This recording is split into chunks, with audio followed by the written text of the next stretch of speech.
Hello friends, welcome to sports allrounder YouTube channel. Cricket தான் match இருக்குல்ல, நாளைக்கு CSK versus Gujarat Titans 3:30 மணிக்கு மத்தியானம் ஆஃப்டர்நூன் அட் அகமதாபாத்.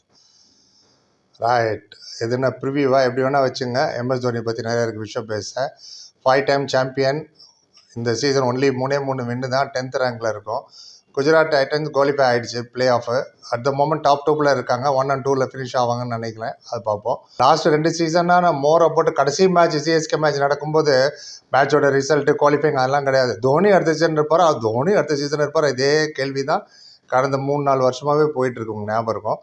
ஹர்ஷப் போகலிட்ட பேசும்போது கப்பு ஜெயிச்சு கூட சொன்ன 2023 நினைக்கிறேன். அண்ட் அவர் சொன்னார், பாடி எப்படி இருக்குன்னு பார்ப்போம். I haven't said that I'm ரிட்டையரிங்னு அவர் சொன்னார் ஹர்ஷப் போகலை கேட்கும்போது. அப்போது இப்போ ஃபுல் ஃபோக்கஸே எம்எஸ் தோனி மேலே தான் இருக்கும். என்ன சொல்ல போகிறேன் சொல்லுங்க பாஷ் என்ன பண்ணிட்டு இருந்தேன் அந்த மாதிரி சொல்லுங்க தான். அதுதான் ரொம்ப ஃபோக்கஸாக இருக்க போகுது நாளைக்கும். And CSK nothing to lose நாளைக்கு அந்த மேட்ச்சில். Play for pride. Gujarat Titan new test captain ஆகிட்டார் அவர் சுப்மன் கில். ஹாப்பி தான் அவருக்கு, ஜாலி தான். ஈவில் எய்ம் டாப் 2 பொசிஷன் போனால் நாளைக்கு ஜெயிக்க தான் பார்ப்பார். ஏகப்பட்ட ஸ்பெகுலேஷன் சோஷியல் மீடியா.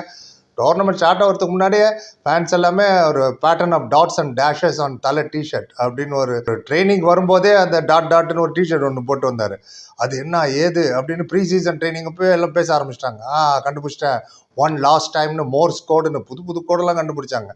மோர்ஸ் கோடுன்னு நினைக்கிறேன். ஒன் லாஸ்ட் டைம் சொல்கிறார் தோனின்னு. ரேரஸ்ட் அக்கேஷனாக அதுக்கு திடீர்னு அவங்க பேரண்ட்ஸ் வேறு வந்து உட்காண்டாங்க சேப்பாக்கில். இப்படி பண்ணிட்டாங்களா, அதான் லாஸ்ட், அதான் அவங்க அப்பா அம்மாலாம் வந்துட்டார் பாருங்க. வெறும் வாயை மின்னுட்டு இருப்போம். அவள் கொடுத்த மாதிரி இருந்தது அதெல்லாம். அண்ட் இப்போ ஐபிஎல் அதை பற்றி தான் ஃபேன்ஸ் வாண்ட்ஸ் டு பிளே. அது என்னமோ உண்மை தான். அவர் 50 வயசானாலும் விளையாட தான் ஆசைப்படுவாங்க ஃபேன்ஸ் எல்லாம். பட் இவரோட பாடி எப்படி இருக்குது என்னன்னு அவர் தான் சொல்ல முடியும். இந்த சீசன்லேயே ஃபஸ்ட் டைம் விளையாட போகிறாங்க நாளைக்கு CSK versus Gujarat. Ashwin versus Sai Sudharshan சொல்லலாமா? எஸ். அண்ட் விஜய் சங்கர் இருக்கார் இங்கே சிஎஸ்கேல. அங்கே ஷாருக் கான் இருக்கார், இன்னும் சாய் கிஷோர் இருக்கார். அதெல்லாம் இருக்கட்டும். தோனி பற்றின வீடியோ தானே அது. தோனியோட ஐபிஎல் ஸ்டாட்ஸ் டக்குன்னு பார்த்துருவோம். கொஞ்சம் முன்ன பின்ன இருக்கும், தப்பாக இருந்தால் கரெக்ட் பண்ணுங்கள். 277 மேட்ச், 5439 ரன், 100 வாட்டி நாட் அவுட்டுங்க. அதனால தான் ஆவரேஜ் ஸ்ட்ராங்காக தெரியுது. Higher score 84, average 38.30, strike rate 137.45, 24 வாட்டி 50 அடிச்சிருக்காரு. 375 4, 224 6, இன்னும் 157 கேட்சு, 47 ஸ்டம்பிங். சொன்ன போயிட்டே இருக்கலாம். இன்னும் ஒவ்வொரு ஃபைனல் மேட்ச் முடியும் போதும் ஃபைனலாக அவர் இப்போ கேட்பாங்க, என்னப்பா நெக்ஸ்ட் சீசன் விளையாட போறியான்னு. I will see how my body cooperates closer to the tournament தான் எப்போதும் சொல்லுவார். நாளைக்கு அதான் சொல்ல போகிறாருன்னு நினைக்கிறேன். பட் அவரோட ஃபிட்னஸ் பற்றி 43 வயசாக இப்போது ஃபிட்டாக தான் இருக்கார். நல்லா கேப்டன்சி ஸ்கில் இன்னும் ஸ்ட்ராங்காக தான் இருக்குது. பிஹைண்ட் தி விக்கெட்ஸ் அவரோட ஃபாஸ்ட்டாக யாரும் இருக்கிற மாதிரி எனக்கு தெரியல. இது சூரியகுமார் ஸ்டம்பிங்கை ஞாபகம் இருக்கும் உங்களுக்கு. வெரி வெரி ஷார்ப் ஸ்டம்பிங் ஆகட்டும், காட் பிஹைண்ட் ஆகட்டும், அதெல்லாம் கேப்டன்சி ஸ்கில். ஏன்னா திடீர்னு இப்போது ருத்ராஜ் இன்ஜுரிக்கு அப்புறம் அவர் தானே கேப்டன்சி. அதில் பற்றிலாம் டவுட்டே இல்லை. எங்கே இருக்குது டவுட்டு? பேட்டிங்கில் மட்டும்தான். பேட்ஸ்மேன் அவர் செட் பண்ண ஸ்டாண்டர்டு அவ்வளோ ஹை ஸ்டாண்டர்டு. பேட்டிங் வந்து கொஞ்சம் கொஞ்சமாக டிமிஷ் ஆகிட்டே போகுது, அது எல்லாருக்குமே தெரியும். அது உதாரணமாக இந்த டோர்னமெண்ட்லேயே பாருங்களேன். ஆர்சிபிக்கு எதிராக நம்பர் 9 ஒரு வாட்டி வந்தார். அப்போ ராஜஸ்தான் ராயலுக்கு எதிராக நம்பர் 7 ஒரு வாட்டி வந்தார். கேகேஆருக்கு எதிராக நம்பர் 8 ஒரு வாட்டி வந்தார். ஆர்சிபி கூட திரும்ப நம்பர் 6 ஒரு வாட்டி வந்தார். அவரே ஒரு ஃபிக்ஸ் நம்பரில் வரல. அஸ்வின் தான் மேலே அமுச்சு விட்டுறாங்க டக்குன்னு, 4க்கு போ 5க்கு போன்னு. ஸோ பேட்டிங் தான் ஒரு பெரிய கேள்விக்குறி தான் இது. ஏன்னா இன்னும் ரிஃப்ளெக்ஷன்லாம் ஸ்லோ ஆகும். பீப்புள் எக்ஸ்பெக்ட் எவ்ரி பால் 6 அடிக்கணும், 4 அடிக்கணும், ஓடணும், ரன்னிங் பிட்டு இந்த விக்கெட்னு ஒரு நீ ப்ராப்ளம் வேறு இருந்தது லாஸ்ட் 2-3 இயர்ஸாக. மோஸ்ட் சிக்ஸஸ்ங்க 4th இந்தியன் T20 சொல்கிறேன். ஆமாம், 350 6 அடிச்சிருக்காரு அவர். 4th Indian. ஃபஸ்ட்டு யார் கேட்பீங்க? ரோஹித் சர்மா 542, செகண்டு கோலி 434, 3வது ஸ்கை சூரியகுமார் 360. எல்லா T20 சேர்த்து சொல்கிறேன் இன்டர்நேஷ்னலும். அண்ட் அந்த அளவுக்கு 6 அடிக்கிற எபிலிட்டி இருக்குது. பட் கூடவே ரன்னிங் பிட்வீன் தான் விக்கெட்லாம் வேணும் இல்லையா? சிங்கிள் டபுள்லாம் வர எடுக்கணும். அதனாலே தான் அவர் லேட் ஆர்டரில் வர்றது ஒன்று.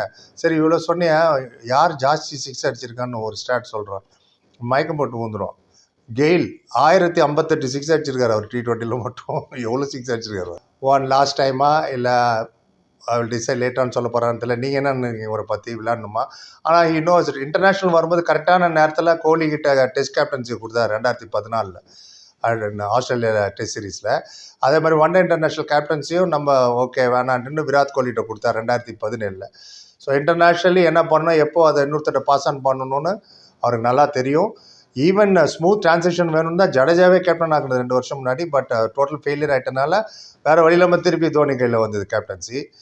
அது நல்லா போயிருந்தால் ஒருவேளை என்ன ரிட்டையர் கூட ஆகிருப்பார். ஏன்னா அவர் நிறைய இடத்துல அவர் சொன்னது team comes first then a player. Any sports நீங்கள் பார்த்தீங்கன்னா game is bigger then a player, how big a பிளேயராக இருந்தாலும்.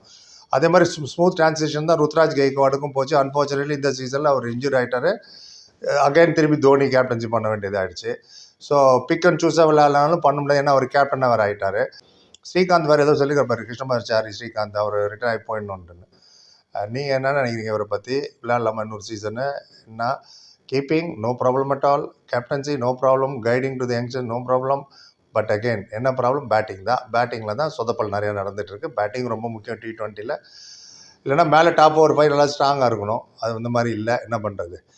ரைட், அப்டேட் பண்ணணும்னு தோணுச்சு பண்ணிட்டு. நீங்கள் என்ன நினைக்கிறீங்க கமெண்ட்டை சொல்லுங்கள்.